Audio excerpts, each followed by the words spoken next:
realtors are probably person or career that invests the less in real estate. Realtor doctors per such is us helping realtors that know how to list a house and know how to find a buyer switch their mindset, but like, hey dude, like stop being a realtor first and be an investor first. Learn how to underwrite deals properly, because if I'm talking to you, Jesse, and you're like, dude, I want to sell my house, and I'm like, oh, I'm a realtor, you're like, yeah dude, so are my grandma, my mom, my aunt, like everyone's a realtor.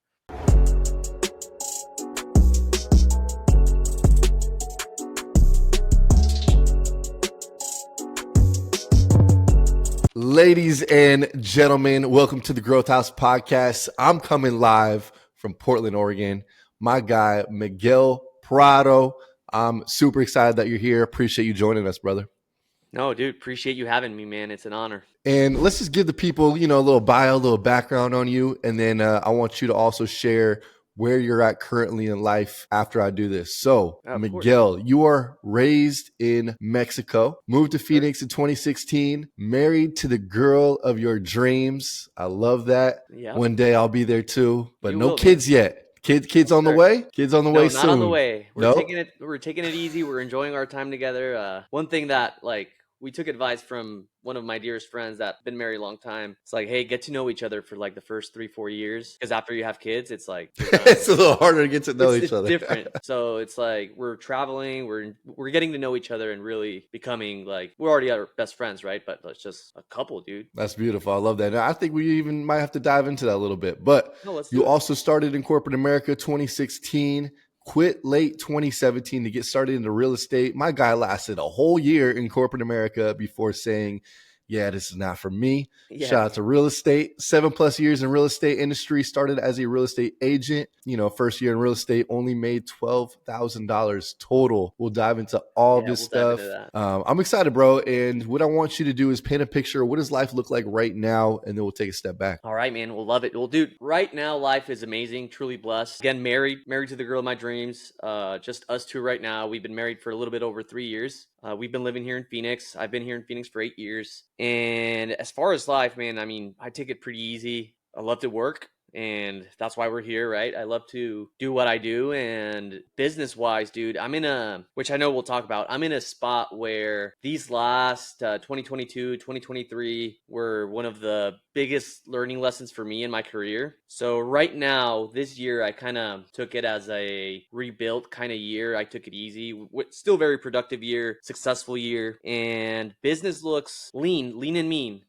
Based on the lessons that I've had. We run an acquisition company, real estate acquisition company, that it consists, obviously, Templeton and myself, business partners. We've been business partners for the last 5 years. And then we have a team. We have a executive assistant full-time that solves our problems that we don't want to solve. And then we have 2 acquisition managers in-house that make phone calls and lock up deals. But at the same time, Templeton and myself are also active in the business, holding seats in the acquisition side, which means we're still doing real estate deals. It's still a job, high paying job for us. So, but it's a very high paying job with very high profit margins, which is what I love. I mean, we'll dive a little bit deeper into that, but we talk a lot about high profits, like low noise, based on our experiences. So yeah, we'll dive into all this, man. I'm excited. Let's take it back to 2016. So 2016, you got a corporate job. What kind of job did you have?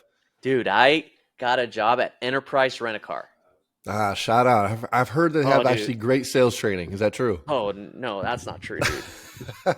That's not true. It's probably... This is not sponsored by Enterprise.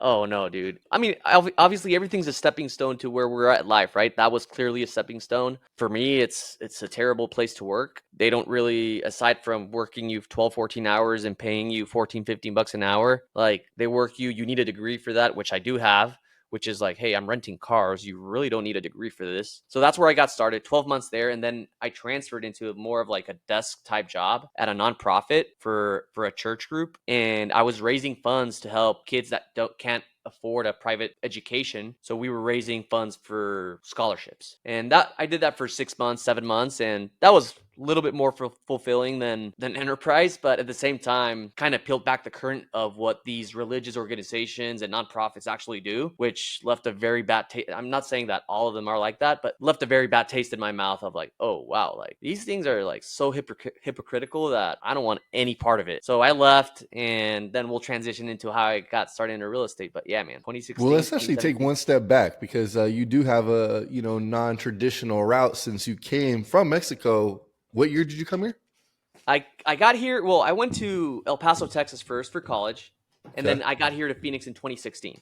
Soon as I got it. graduated. And then how was that transition? Is coming from Mexico? I mean, obviously you probably knew some English already and everything, right? Oh well, dude, it was actually I'm from a small town in Mexico where I'm sure you've heard of the Mormon colonies down in Mexico, the Mormon Ramis, colonies? No, Mormon colonies, dude. I don't.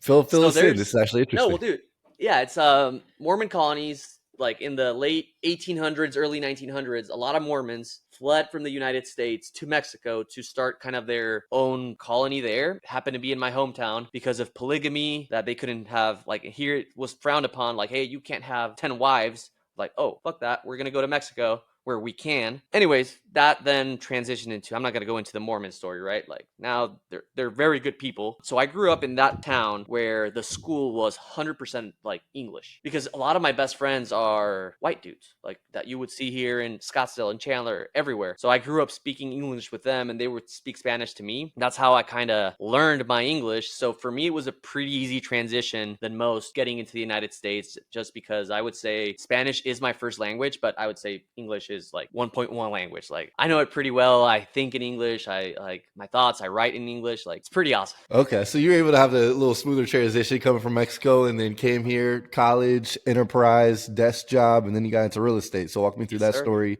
about starting real estate. Dude, real estate, I'll make it short. My best friend, my roommate at that time, was buying a house. And this time I didn't know anything about real estate, right? Like I was just going to work, coming back to my house, watching The Office, dude, and just like going and working out. Like I was pretty, I don't know if you've read Outwitting the Devil, great book, but dude, read it. They talk about drifting in life, like that you never notice what you're doing in life because you're drifting. I was literally that dude. I was drifting through life. I'm like, oh, dude, I'm doing what I'm supposed to do. I have a job, do that. Then I got started talking to the realtor that was helping my roommate. He was a realtor, right? Just a regular realtor. And I was intrigued, like, oh, dude, how much money are you going to make by selling him this house? And he tells me, oh, I'm gonna make about 8 grand, dude. I'm making $2,500 a month. That's insane. So started talking to him a little bit more. That was like in August, September, and then come December, dude, of 17, I was like, fuck this. Like I'm becoming a realtor just because he told me, oh yeah, I sell 20 of these a year and I make 400 grand a year and I live a good life. I'm like, oh, dude, this sounds so easy. I can go sell 20 houses a year. That's nothing. So got my license, became a realtor, and I found out that, hey, it ain't that easy. Like, especially if you come from Mexico and you know absolutely no one, and then you go join a brokerage and all they tell you is like, oh, go host open houses and call your sphere of influence. I'm like, bro, I don't have a sphere of influence. Like, I don't know anyone. Like I just my friends that are still like either graduating college or just got a job that pays them the same as me or like they won't go buy a house right now. So you want me to keep going on this? Yeah, I mean, what? It's kind of like the So journey how I got it started into where I am right now.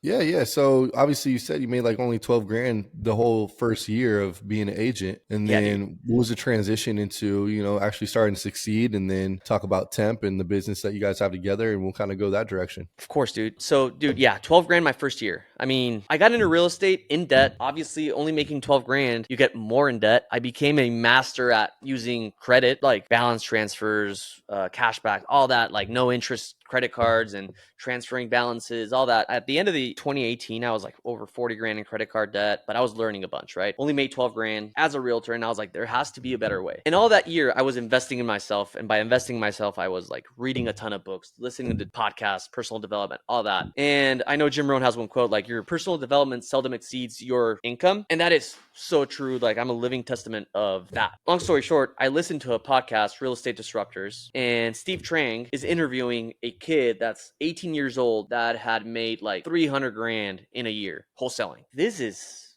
interesting. Like, I'm here busting my ass. I made 12 grand. I have nothing to show for, more in debt. Like, there has to be a better way. So I tracked Steve Trang down. I like, hey dude, like, I'm going to work for you for a year and then I'm going to go do my own thing. And he was courteous enough, gracious enough to hire me. So he hires me for a year. I worked for him for a year. He ran an acquisition company back then, direct to seller, doing real estate, wholesale deals, flips, all that. And I learned the ins and outs about investing. Like, I always call wholesaling the gateway drug. And in 2019, when I joined him, Templeton Walker, my now business partner, was a agent at his brokerage because he also had a brokerage. And that's where I met Temp, like, hey, what's up, dude? And obviously I followed him on social media, looked up to him. I'm like, dang, like, this dude's the real deal. I want to figure out how to not like get in his world. Like, in my mind, I was like, I'm going to figure out how to become his business partner. So after my year with Steve Trang, I go out and do my own thing. That's early 2020. And I start doing a bunch of I start running my own operation. I start doing a bunch of deals and I start either selling everything to Temp or letting Temp sell everything. And sometimes I would do the whole transaction, find the deal, get the deal,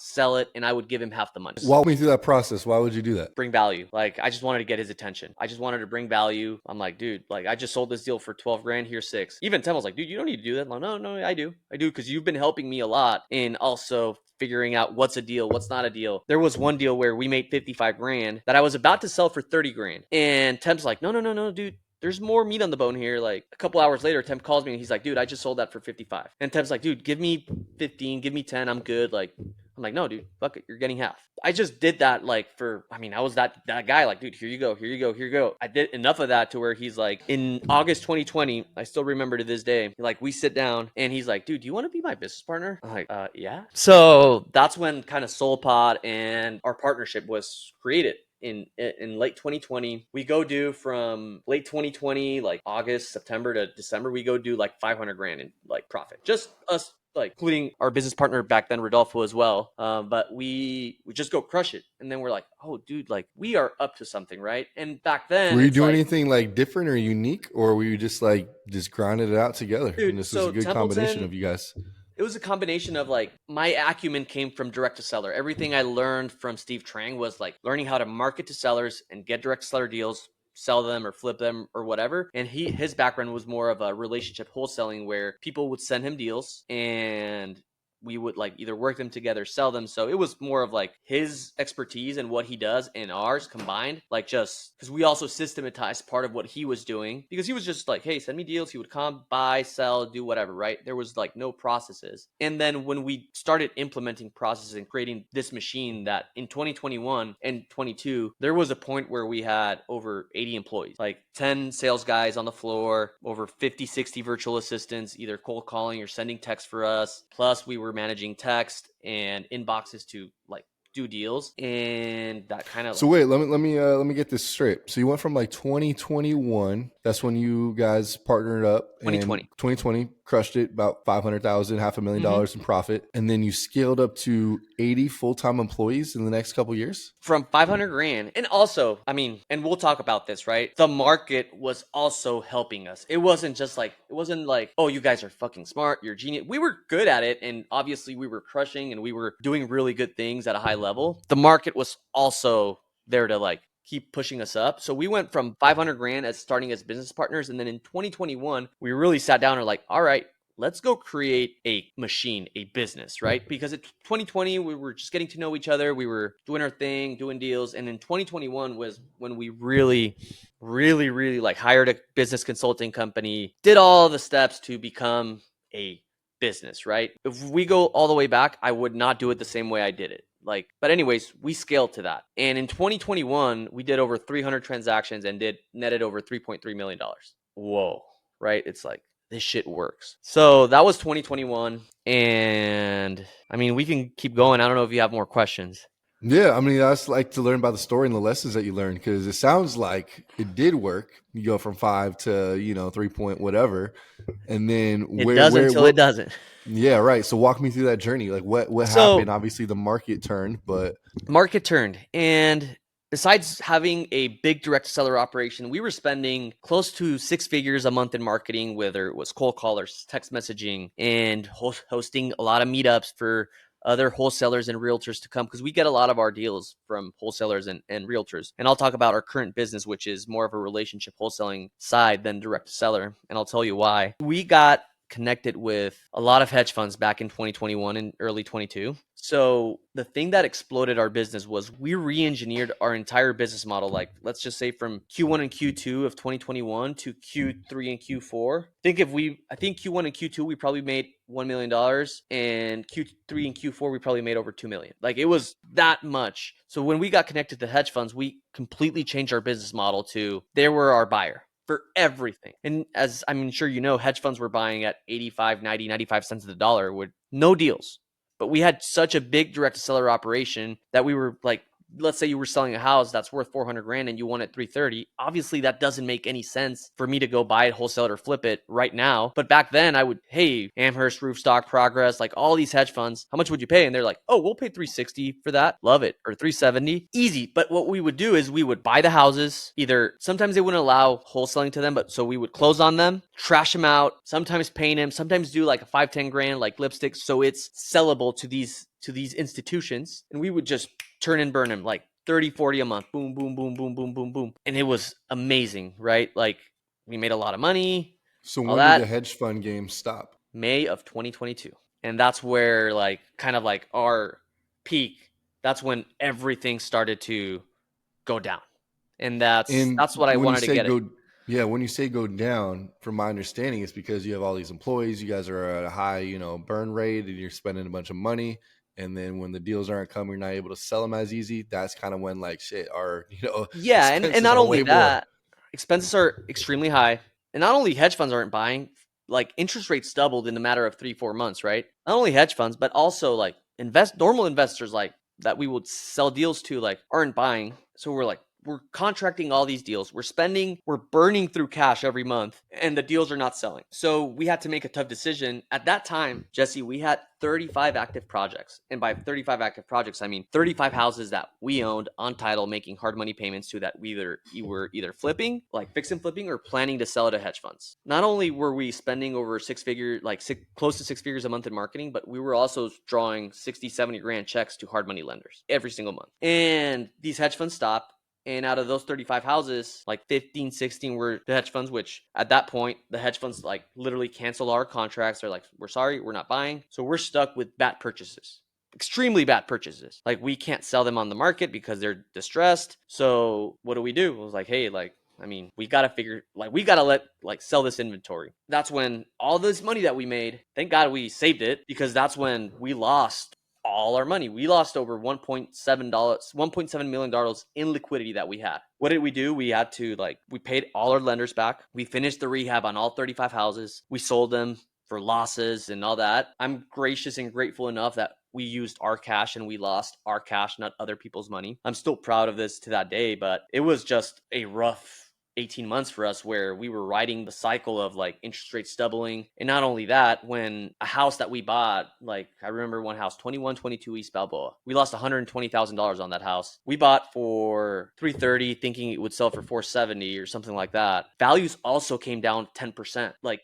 in the matter of like months. Like a house that would sell for 500 now sells at 450. And do you know what our profit estimate was on each flip? 7 to 10% of ARV. So like on a $500,000 house, we were shooting to make between 35 and 50 grand. So our profit disappeared, right? Plus hard money payments, plus renovations, all that. Like, long story short, we sold everything, thank God, but we did lose over $1.7 million of liquidity. Let's stop right there, because this is not a story that people are super happy to share. This is, something that most podcasts would never even talk about. On Instagram, you're not posting this stuff. Instagram wants to act like real estate's always good. Everyone's always trying to sell you a course, sell you a program, sell you this, sell you that. But I think these are the conversations that you learn the most from. Oh, yeah. Obviously, you've had your learning lesson through, financially, but I think people listening could have this learning lesson right now, because there's going to be another time when the market is going to be in the same position and people are going to be over leveraged. And, I think there's a lot of little lessons that we can dig out right here. And since you're the one who experienced it, like, dude, let's talk about it. Let's and talk I about it. appreciate Like you I being said. transparent and, of course, and filling dude. us in. One of your question was like, what is your biggest failure, right? And I underwrote like that's not a failure. Like, this is a lesson. Failure was if I would have quit, right? I'm like, I'm done with real estate. Fuck y'all private money lenders. I'm sorry. Like, but no, like this was a lesson. And you said it, over leveraged. We thought we were smart until like, we thought we were like, I'm not going to lie. Like, things got to me, like things got to my head. I thought I was like the shit. I thought I was like him. Like, dude, I'm so smart, dude. I'm making this ton of money. Like, dude, obviously it gets to you, right? We're humans until like, dude, God puts you in your place some way, somehow. And I'm not saying I wasn't by any means. Like, I was still me, but in my brain, I'm like, dude, you're fucking cool, dude. You're so Everything you smart. got turns you the Midas touch. Yeah, dude. I'm like, fucking amazing, dude. We're making. I'm like, dude, until this shit happens, and then you're like, oh, I'm not that smart. So walk me through, what's the number one lesson? You mentioned being over leveraged. So let's do a lesson, and then let's do what you would have done differently if you were to do it again, which you kind of have. What I would have done, lesson is don't ever get over leveraged. And number two, I hear a lot of people talk, and everyone has different opinions about this. I'm not saying someone's right, someone's wrong. Based on my experience and the lessons that I've had over the last 5 years, especially the last 2 years, a lot of people say cash flow is king. I say cash is king, because I know a lot of good operators in the industry that went through the exact same thing we did. But the difference was that we had the liquidity and cash to be able to push through it. It sucks to lose money. Let these lenders out to dry. And sometimes like they even had mentality, like this mindset of like, oh, the lender also signed on the dotted line. Like, he also took risk, right? Which they're not wrong. I mean, I get where they're coming from. But for me, it's like my parents always taught me, like, do right by everyone, right? And if someone's putting money on the line for you, dude, like, do right by him, right? Like, did they get a return? Yes, they did. I mean, should they have lost money if something would have gone wrong? Yes, they're also taking risk, but in our brain, it wasn't ever a choice to let the lenders lose their money. So this is great, man, because I think a lot of people would have been like, hey, they're on this too. Like, it's a risk for both of us. Besides just, the integrity and what your parents taught you and just, your own value set, was there also a thought of, all right, this is going to hurt right now, but at the end of the day, we're going to earn these people's trust. So when we get back into this game and we need more money, they're going to be like, yeah, of course we'll, go with Temp and Miguel, because these guys, when shit was going terrible, they still, paid our returns. 1,000%, dude. Like, that was our entire mindset. Like, every single time, like, dude, when we were selling an asset and it was $100,000 loss, one of the strongest things was like, we didn't have to write checks at closing because we self-funded every rehab. We did write some checks at closing, but it was like, dude, our lenders will always be happy. Dude, like, that's what helped us in like this year. Like, those same lenders, dude, like, they don't even question. Like, I would text our lender, which sadly he just passed away a couple weeks ago, but I would text him like, hey, dude, I'm buying 123 Main Street at this price. Can you fund? Yeah. Like, no questions asked now, right? It was such an easy process that, I mean, we earned that right to be able to text our lender, our address, how much we want, and closing date, and for him just to say, yes, what's the title company? So 100%, Jesse, that is one of the main reasons. Yeah. And also, let's actually talk about that, because I think a lot of people, as they scale, I came from the thought process is I'm just going to self-fund everything, because I was working in corporate America, was able to get big commission checks and just throw those at houses to get my first few houses. But then at some point you're like, all right, my own capital is running dry, and I'm going to need to start partnering, doing JV deals or finding private money lenders. So walk me through your relationship of, how you look for and how do you find private money lenders? So private money lenders are everywhere, dude. There's money like everywhere. There's so much money out there that I think I used to have a limited belief of, like, every time I found a private money lender, dang, dude, like, that's awesome. Which Someone's it is. willing to invest with me, like, with Yeah, their which it money. is. I think one of my biggest, cheat codes was when I partnered with Temp. He was already like, let's say if there's levels 1 through 10, right? And 10 is like the top. He was like trending up there, and he was at a 6. He was still trending up there, right? He's successful, but dude, I'm a 3. I'm a 2 or 3. He elevated me to a 6 way faster than I could have done by myself. Would I have gotten there? 100%. It was a cheat code. Same with the relationships that he gave me. And that came with private money lenders and all that. And by me being able to say, like, dude, like, oh, you're partners with Templeton Walker? I'm like, oh, yeah, dude. All right. Like, it's a different conversation now. Like, it, as bad as it maybe is or not, but like, it just opens doors, right? And that, plus being a good operator, being an ethical operator, and paying everyone back, your reputation is the biggest thing you have in real estate. Like, our industry is a relationship driven industry, 100%. If I screw you over, Jesse, like, dude, word travels fast. And not is like, they're not going to be gossiping. Maybe they will, but dude, like, oh, dude, everyone knows each other. And let's say I screw a lender. Guess what? All the private money lenders, the ones we know are friends. They hang out. Why? Because they're another level. They're another freaking, that's where we want to get to, right? And they all hang out. And if I go burn one, yeah, dude, Miguel, dude, he didn't pay me back. I had to foreclose on him. Well, guess what? When I asked money, it's like, oh, dude, I heard you got foreclosed on. Yeah. So So it's such a good lesson, man.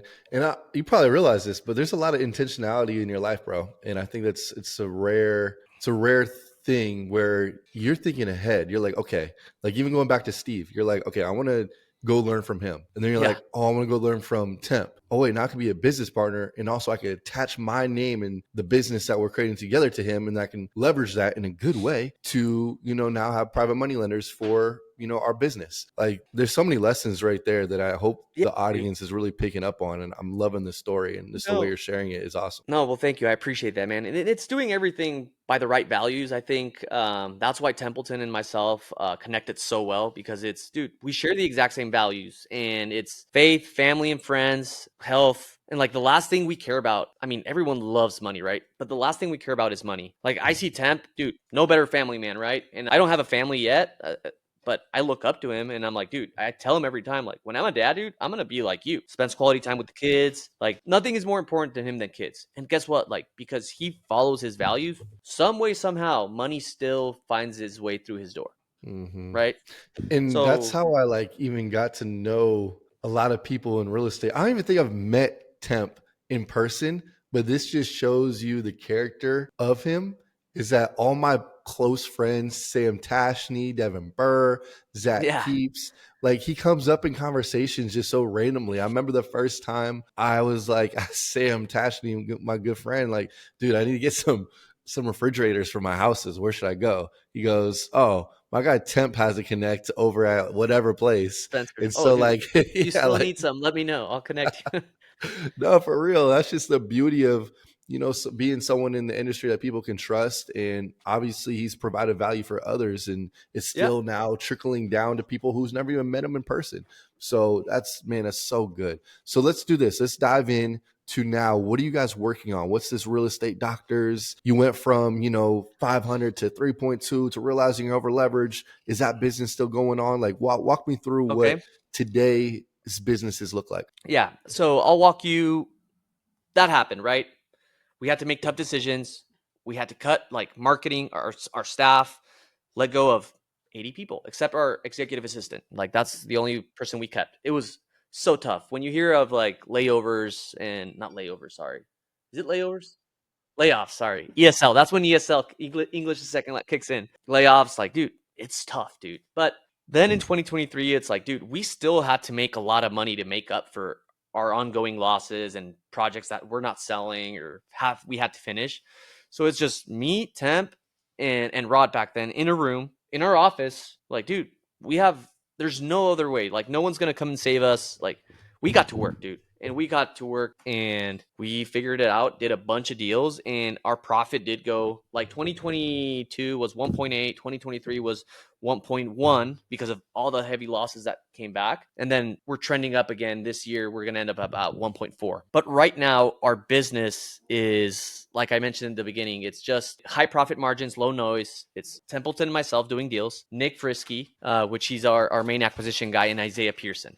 And we're still looking for maybe 2 or 3 more people to come on board and learn what we do. And I would say 80% of our deals are from relationships now.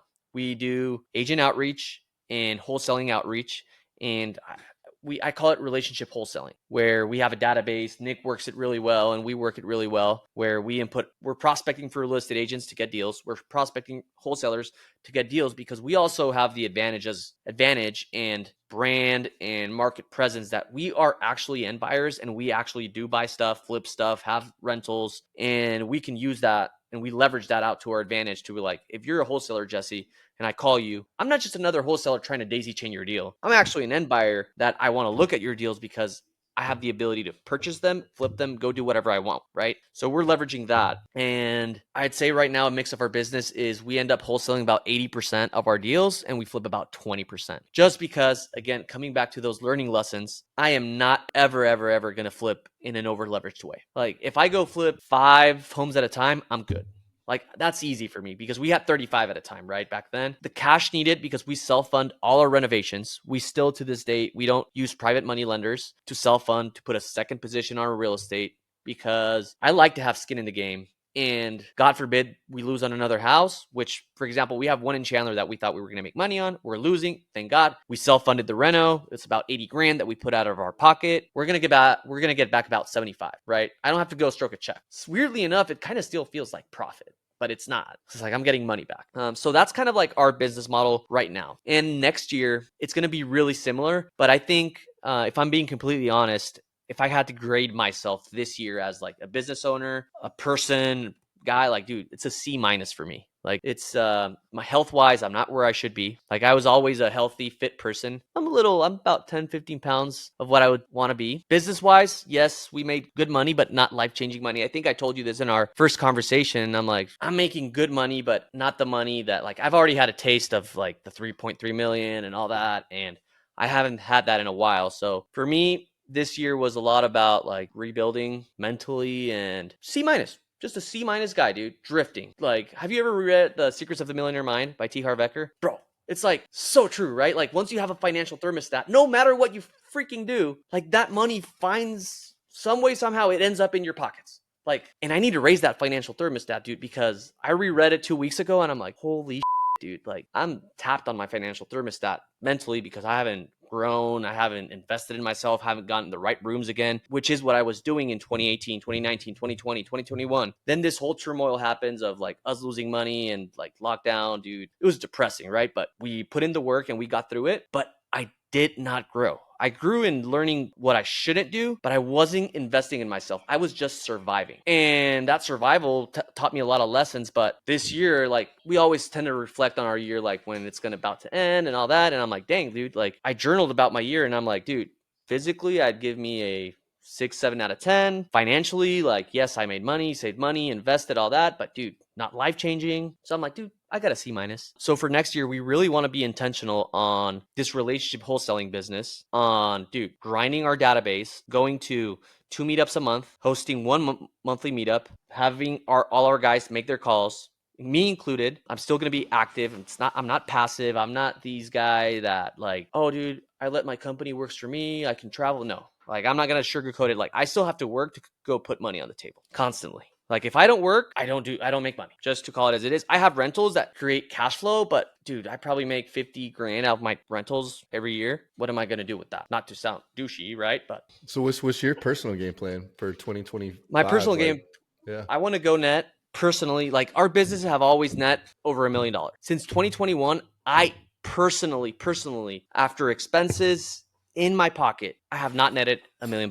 So personally, I want to go make $1 million next year. And the formula is we're going to go flip at least 25 mobile homes that make us 40 grand per mobile home. That's $1 million, gets split in half, 500 grand. And we're going to go do realtor doctors. Oh, I haven't talked about realtor doctors. I'll get to it after it. We're going to go do realtor doctors, which I think that should bring in about another 300 grand on the low end. And then we're going to go wholesale houses. I always end up wholesaling. And if I am more intentional, about 600 grand a year, 500, 600 grand a year of wholesaling. So you add that, that's 1.1, that's 1.4 million. So that's what we're going to go do, man.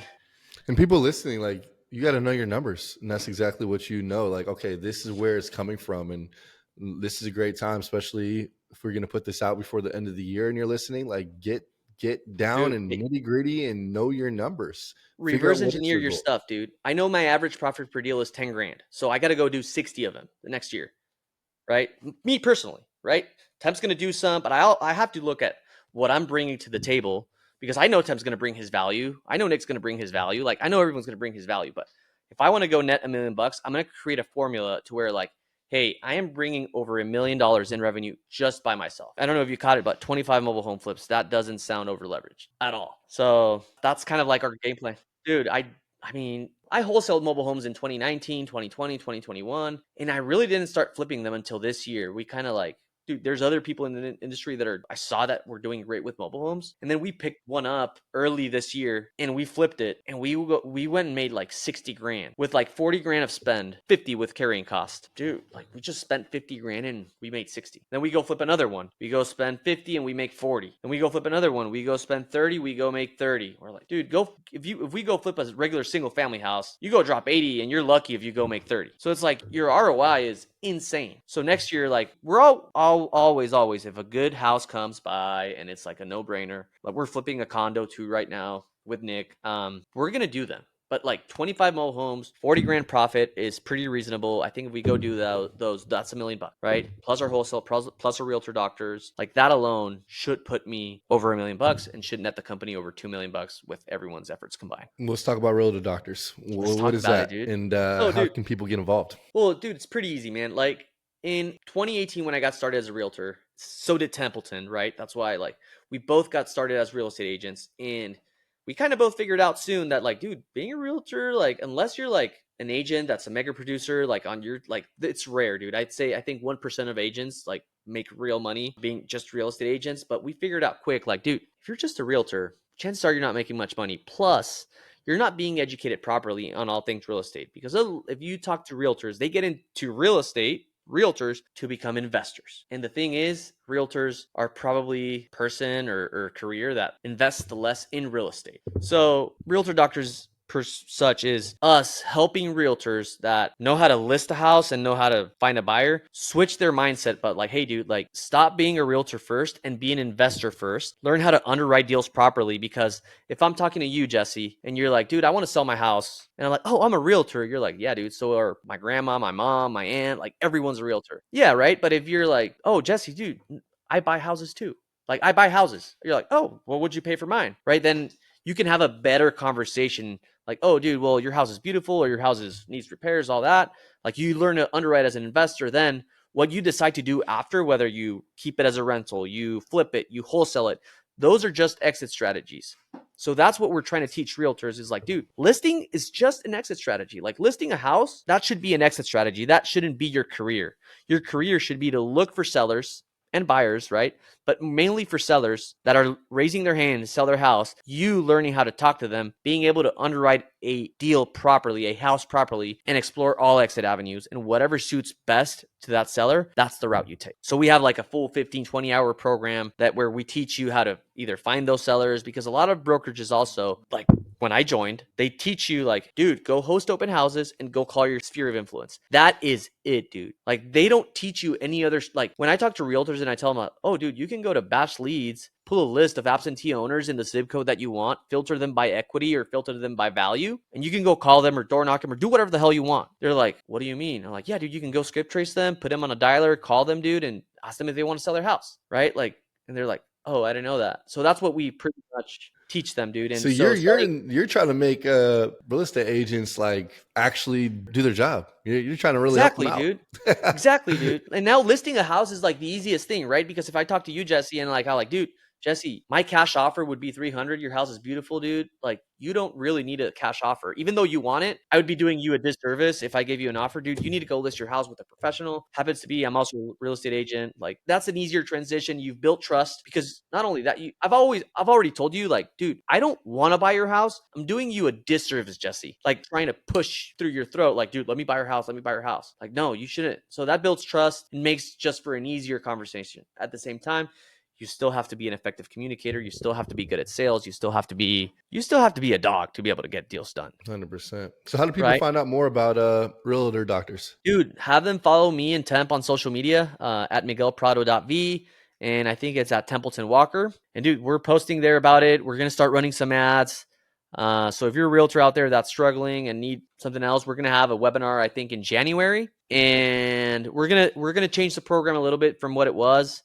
So it's going to be more affordable for them, and there's going to be a ton of training. So dude, there's really, I don't know, you've followed me for a little bit, but we don't really promote it that much. Like a lot of people are like, why aren't you promoting realtor doctors? And dude, we don't know. We're like, dude, we're doing our own thing. We're doing our business. And I told you this before. We want to keep doing deals, dude. This is what we love. This is what brings like money to like a lot of money. I've always said that getting into real estate, wholesaling is the gateway drug, and wholesaling is a cheat code. I try to build a business around wholesaling. I've learned the hard way. I think wholesaling is an active, like high earning, like high active paying job, then you get to grab that money and like, dude, go invest now. And I think you're actually doing the thing. You're not just someone that's out here and trying to make money just from coaching and saying, oh, yeah, No, I dude, used to no. do it. Like, that's why you're probably not promoting as much because, like, I'm still in it. Yeah, no, that's our thing, dude. Because we have a couple, like two dudes that are like they help us and they're partners on Realtor Doctors with us because they're in the infotainment industry. And dude, we're like, dude, I don't know, I'm sorry, like we're doing deals and we lose sight of that. And still, like next year, even next year, like like real estate investing or real estate acquisition company will make probably 80-90% of our income, not the other way around, which is how a lot of people do it. Right. Well, dude, as we wrap up, you mentioned getting to bigger rooms and, just kind of leveling up your sphere of influence and also that personal development journey. What's your game plan for 2025? Dude, get into immersion, growth house. Let's go, baby. We You actually just already got know, the man. dates too. I You saw see that. that? I already responded to your survey. Let's go. So yeah, man, I'm excited for you to be a part of that. And for those listening, it's a mastermind 4 days, but they're two different masterminds. So mastermind 1 is 4 hours, 7 to 9 figure entrepreneurs that have businesses that are doing over $1 million. And it's for those people that are just like, I've always been the mentor in all these Mm-hmm. rooms. I'm the big dog everywhere I go, and it's hard to find those people who, also like you have to be so intentional to be like, okay, where are those other people? And the other Yeah. people are doing they're doing their thing, they're working, they're making the money, and so it's a unique opportunity to be around 30 plus 7 to 9 figure entrepreneurs and being that sphere of influence where you're like, oh my gosh, I can think bigger. This guy can do Oh this. I yeah, can do dude. it too. It's that belief in yourself. And that's my favorite part. Like we've started off by helping real estate rookies and, people who are just getting started in entrepreneurship. I love that. But my focus and my whole, like, that's what gets me excited is being able to Yeah. connect those people and get those rooms. So I'm excited for you to be No, dude. there. And I'm yeah, excited, man. brother. And so I guess just to wrap it up, how can people reach out to you? You just said your Instagram, but one more time, we'll put it in the description.